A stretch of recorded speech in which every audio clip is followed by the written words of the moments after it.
My name is Felix Reissner. I'm from the Fraunhofer Institute of Structural Durability and System Reliability in Germany, Darmstadt. I'm a research assistant here, and I'm also a PhD student at the Technical University of Darmstadt. The topic I will present today is somehow related to my PhD. So, I want to talk about the quality of the estimated SN parameters. If we have SN tests, we get SN data points, the black ones here, and then we fit a SN model, usually an SN curve, a Wöhler curve, maybe you know Wöhler, to the data and use it in design processes afterwards. But how can we be sure that our estimation was good? How can we be sure about the borders in which our parameters which we estimated are good? And that's exactly what I want to talk about today.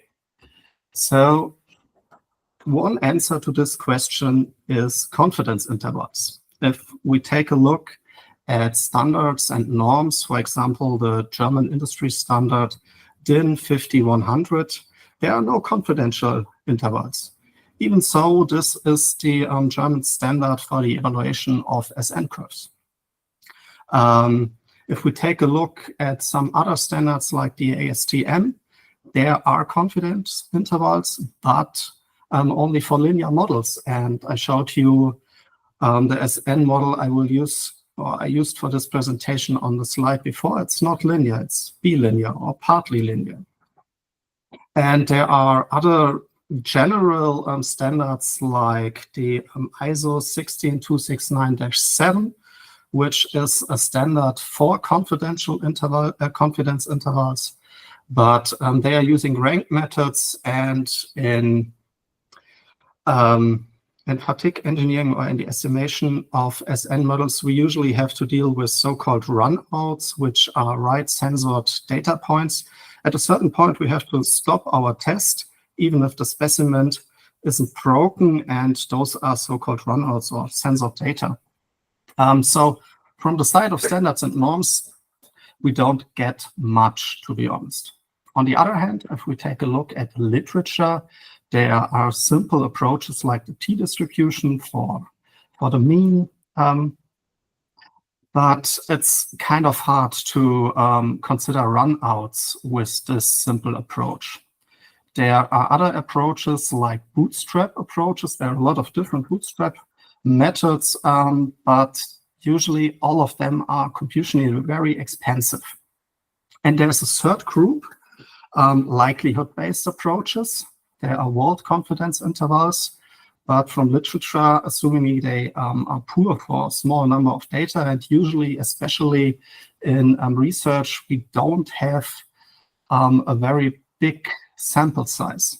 So the walled confidence intervals are kind of out, and now I come to the kind of confidence intervals I want to talk about today. Those are profile likelihood-based confidence intervals. So first of all, I will go very briefly to the theory. What are confidence intervals? I will show you the bilinear model a little more in detail. I try to show you maximum likelihood estimation and profile likelihood confidence intervals. Then I will show you the methodology of my small coverage study, go on with the results and a short conclusion. So, regarding confidence intervals, what are they? If we sample from a base population like this, for example, with a sample size of 15, and if we estimate the mean afterwards, it's always a little off to the population mean. And with confidence intervals, we somehow try to quantify the unsecurity in this estimation. Confidence intervals in general give you a feeling about what they are doing is that if you repeat the sampling process thousands of times, then with a certain confidence level, the real mean or the real statistic is inside the confidence bounds. And of course, if we have more samples, the confidence bounds getting smaller and smaller. But if we are in the area of small sample size, we can get quite big confidence intervals. So that is what it's all about. I just want to note that a confidence interval of 1 minus A is the significance level, means that if the confidence interval is 0.9 or 90%, that means that 90% of the samples with confidence intervals, or 90% of the confidence intervals, include the real population mean. Okay, let's go on to the bilinear Baskine model.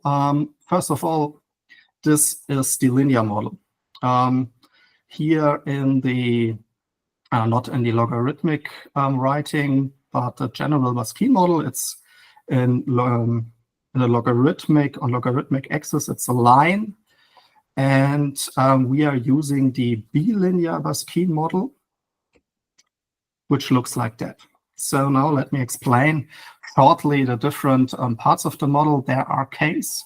K's are always the slope. So the slope for the left part, the high cycle fatigue part, is K1. The slope for the long life fatigue part is K2. And there's a so-called knee point, which is denoted by SAK for load amplitude at knee point, and NK for knee point itself. On top of that, there is a statistical model we are using. We're using a log normal distribution for the whole model in that in this specific study here. If we come to maximum likelihood estimation, we are somehow tie the distribution to the 50% line of the model.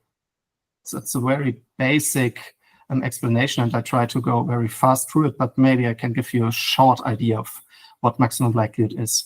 And by the maximum likelihood estimation, by the optimation, we try to find the right distribution shape by moving up and down, or in every direction, the model to somehow fit to the data. And if we do that, we try to maximize the so-called likelihood. The likelihood here is based on the probability density function. So if I have an SN point here, or a data point, we go into the probability density function, go up, and take this value here, which will be used on the next slides.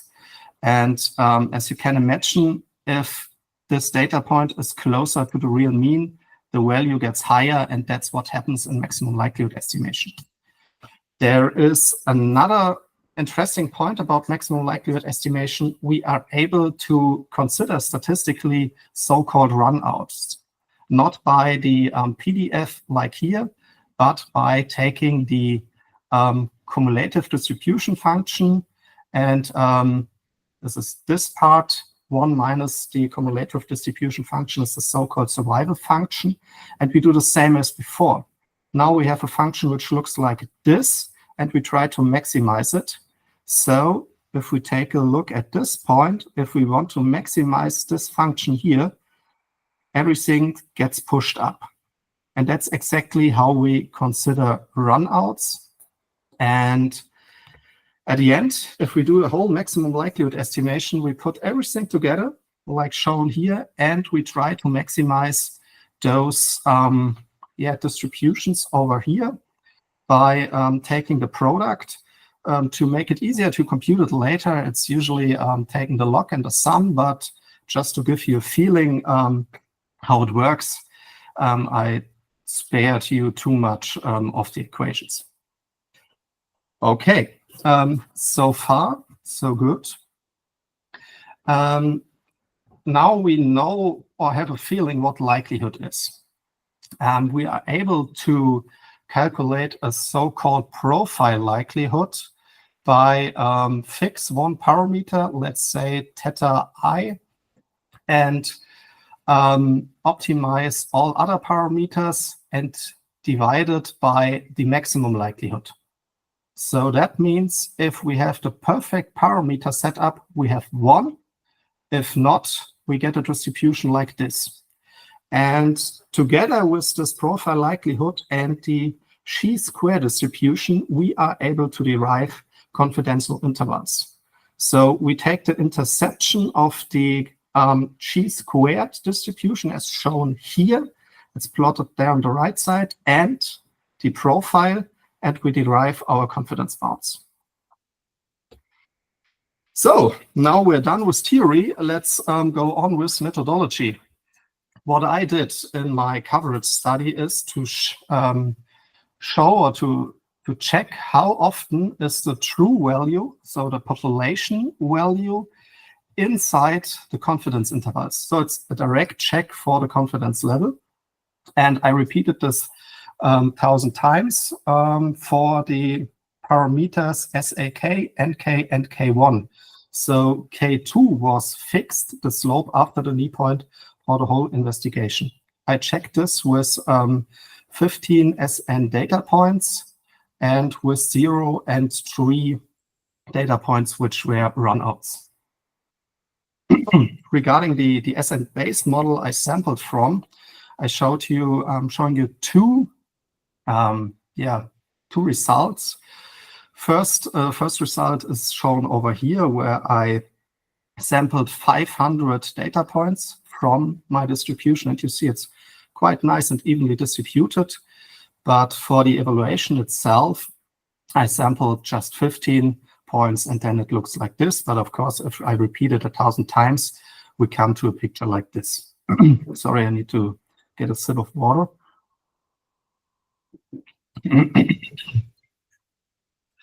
Okay, so as I told you, I will check if the real value is inside our confidential intervals. And I do this 1,000 times. So just to give you a better feeling of it, the yellow line here is outside. Why is it outside? In the middle is the reference value. We take the intersection point with the black line, and we see the reference value is not inside. However, if we take a look at the green lines, we see it's inside. Same over here, just on a different side. Okay, now we come to the first results. For a confidential interval of 80%, we see that the coverage, so the part of results which were really inside the confidence intervals, is below 80. It's just 0.72%. It doesn't get better if we take a look at the 90% confidence interval, and it even it gets a little better if we take a look at the 95% confidence interval, but all of the confidence intervals are a little underestimated. So next, I checked the convergence to the chi-square distribution, and we see that there is a convergence, but it's not perfect. However, it's quite good, but not perfect. So now I go through the results, and we see for 0 runouts and for 3 runouts the results for the knee point itself. We see that there's a lot more yellow on the left side compared to the right side. That's simply because the runouts pushing the line up, and therefore we get a little higher knee points. But the results, the coverage is more or less the same. And that's something we will see for all investigated parameters. For the number of cycles, we have more or less the same coverage, as well as for the slopes. Again, it's more or less the same coverage. So it seems like it's just somehow systematic. And now I plotted the empirical coverage on the y-axis and the nominal confidence on the x-axis, and we see, yeah, it somehow is systematic, especially for the load amplitude at the knee point and the slope. I marked it here in the colors. We don't see a real difference between runouts and no runouts. However, if we take a look at the knee point itself, we see that it's a little better with runouts. That's kind of surprisingly, because we thought in the beginning that runout will make it more difficult to derive confidence intervals. However, all confidence intervals are underestimated. And as I said, it seems there's a systematic bias for all of them. And I showed you the convergence, which looks more or less the same for all the investigations I did. Couldn't be fully confirmed, but it looks quite good. So at the end, profile likelihood confidence interval appear to be robust for runouts and may be useful in estimating the quality of SN model parameters, as I showed you here on the right side. So if we do our estimation, we can use the profile likelihood for all parameters. We can plot it like this, and we get a better feeling of how good our estimation really is. But we need to keep in mind they have some drawbacks and they're slightly biased. Thank you for your attention.